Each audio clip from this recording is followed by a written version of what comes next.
Hello everyone, Doc Blade from Doc Blade's Golf Workshop. So today we're going to talk about the downswing. This may get a little bit nerdy for some people, but I'm trying to tell you, if you just try to understand it, I'm not going to make it difficult, but it's going to have you be able to make the transition and understand what you're doing.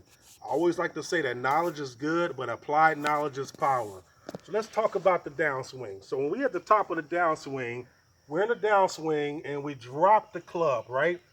Remember what I said. We're in the downswing and we drop the club. We don't pull the club down. That's one of the biggest faults we have with golfers is they're trying to pull the club down and they have what they call an early cast. So in the backswing, we drop the club down.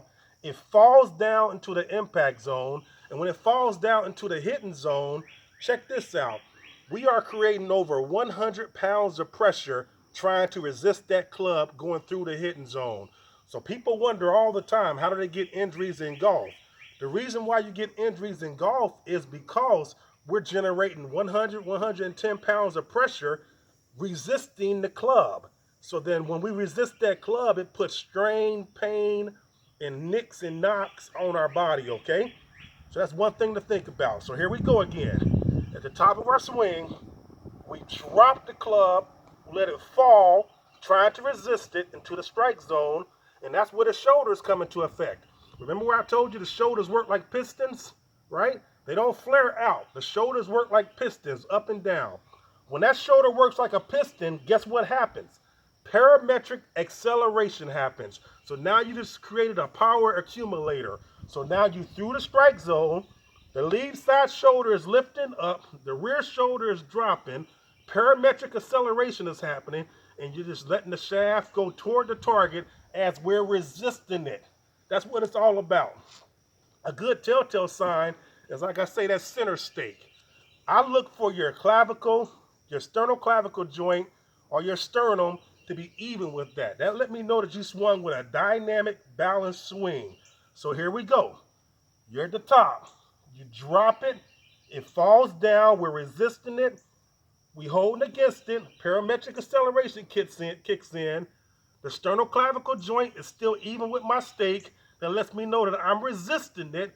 All that power, acceleration, and speed has been applied to the ball, and now the ball is downrange, and we just let centrifugal force bring us to a nice balanced finish.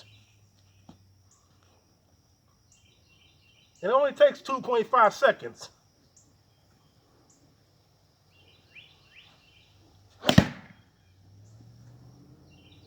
Just like that. I like to tell people, make sure you're getting that dirty toe. That dirty toe lets us know we got through the ball. The club drops down. We do not pull the club. The club drops down.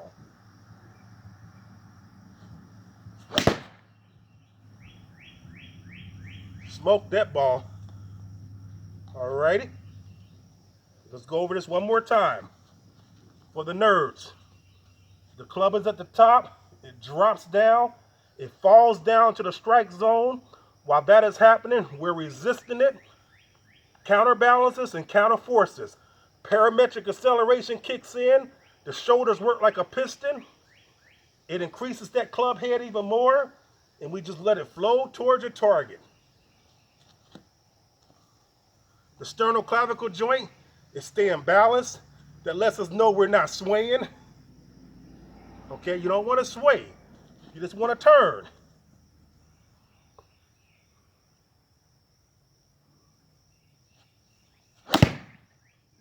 Ooh-wee. Hit one more. I'm talking about absolutely smoking it. I'm going to hit a big draw. It's going to be a big draw. Pins in the back left.